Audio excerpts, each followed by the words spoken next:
Who doesn't know it? You get your paycheck and you think, this month I'm gonna do things differently. I'm gonna spend my money wisely and get the most out of it. However, at the end of the month, you don't really know where all your money went, your bank account is empty, and you're not feeling a lot happier. In this video, I'm gonna show you 11 ways to stop wasting your hard-earned money and use it for things that truly generate value and give you more financial freedom. Coming up.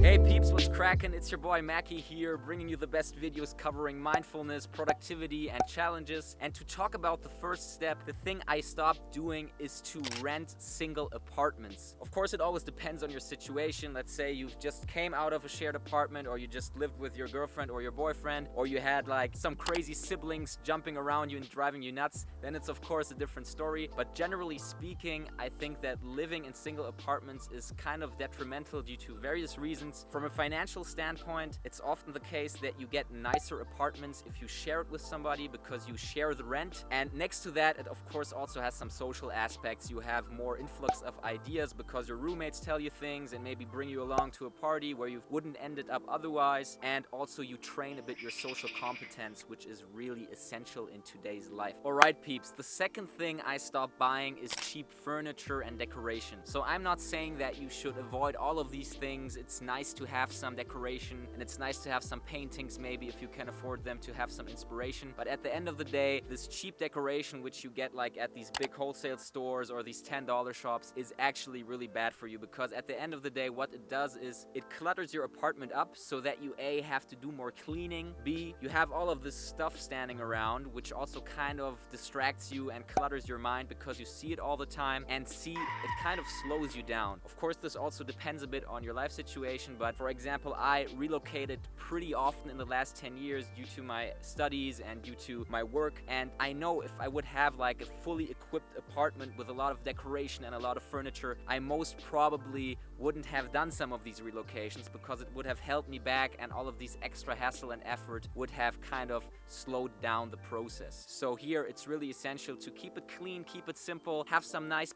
things that inspire you, that make you happy, but the rest should really be cut off so that you are more free and flexible. Alright, so the third thing I stopped buying is bottled water, because at the end of the day, I don't think we have to talk much about it. It's just a net negative for everyone involved, except maybe for the company that produces the bottled water. A, it's super bad for you because some of the plastic in the water bottle transcends into your drink and you drink it. B, the bottled water which you then throw away ends up in landfills or in the ocean, and we all see these horrible pictures of animals getting caught up and tangled up in plastic trash. And lastly, the drinking quality of water is so high in the developed world that you don't really need the bottled water. Of course, it's an exception again if you live in a country that doesn't have these high drinking standards, but even there you can buy like a reusable water bottle and just bring it with you along. So the fourth thing I stopped buying are food takeaways. And I'm not talking about having dinner with friends. That's something completely different, and it also adds a lot of value to your life and to your social interactions. But I'm talking about taking food from a takeaway, especially in times where you are stressed or where you have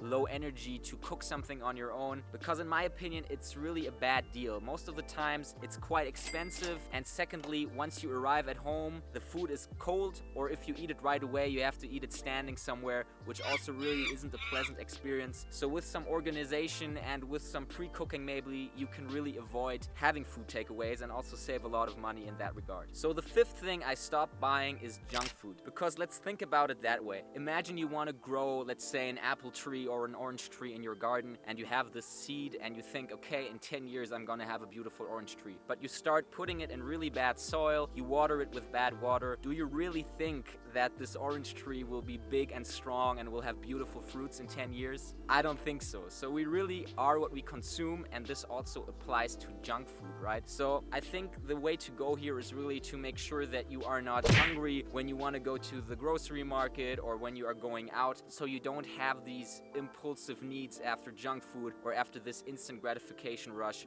which often is entailed in junk food. So the sixth thing I stopped spending money for, or maybe I didn't even start paying money for, is to have a car. So transportation costs are next to housing and living costs the highest cost factor, and of course it's always necessary to differentiate a bit, because right now I'm in the countryside, and if I would stay here for good, then I would definitely need a car. So if you're one of these persons, it's totally fine to have a car. But if you live in a metropolitan area with good public transportation, then it's really not necessary to have a car, because apart from the one-time payment you make for the vehicle, you have a lot of wear and tear, you have the insurance, and these are really the running costs which boil down your money every month without you even doing something. So if you can, you should definitely try to avoid it. So the seventh thing I stopped buying are tech upgrades, especially tech upgrades in the form of new laptops, new smartphones, and even new cameras, because I think that these segments are very mature segments. When Apple introduced the iPhone 10 years ago, 15 years ago, it was something revolutionary, something completely new, which had a clear added value for you as a consumer. But nowadays, most of these things only have iterative developments, and they're not really adding a lot of value. The only thing they maybe do is make your wallet lighter, but that's the only thing. So really try to cut these down,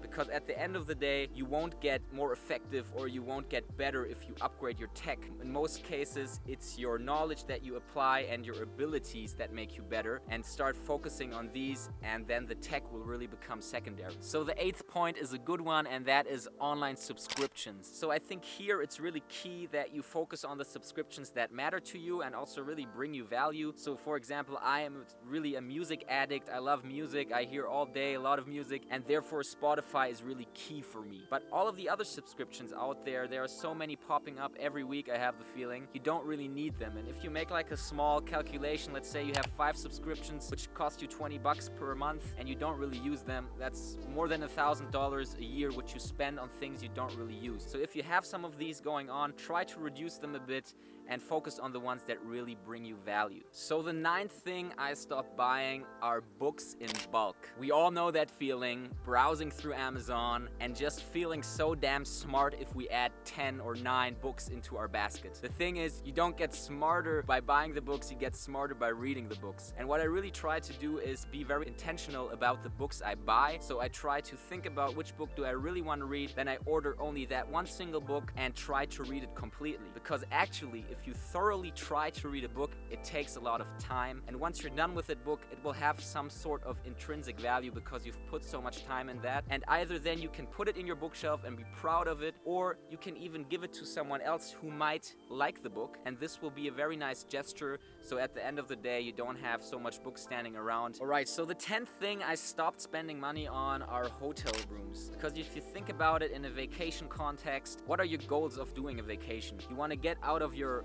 environment, probably see something new, then you want to relax, and maybe you also want to get to know a new culture and maybe meet some people. So I think these are the 3 things, and in a hotel complex or in a resort, you mostly only have the second thing, which is relaxing. The focus is on chilling, but the focus isn't really on getting to know people and getting to know the country. It's very anonymous. So if you're the kind of person who likes to chill at the hotel bar and wants to check out all the beverages there, then way to go. But I truly believe that, for example, hostels are a great alternative. It's not for everybody, but if you do it systematically and, for example, choose hostels which are very good, which have very good reviews, and then go even one step further and maybe get like a private room, then you often have the standards of a good 3-star hotel, and you have the community and like the fun aspects of a hostel where you can interact with the people. So the 11th thing I stopped buying are branded shoes and branded clothes. And if I'm totally honest, I was crazy about this stuff as a teenager, but in retrospect, I really think it was rather because I was insecure and I wanted to feel affiliated with some groups of people, and wearing clothes should be really reduced to an expression of your personality. That's a nice thing, right?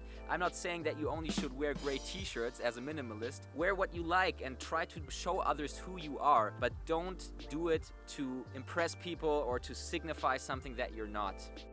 Alright peeps, here you have it, 11 things that can dramatically help you to save money so you live a more stress-free life and also can increase your financial freedom. If you liked this video or could gain any value out of it, please make sure to hit the subscribe button. It helps me a lot in making these videos. And apart from that, I hope you have a beautiful day and I hope to see you soon.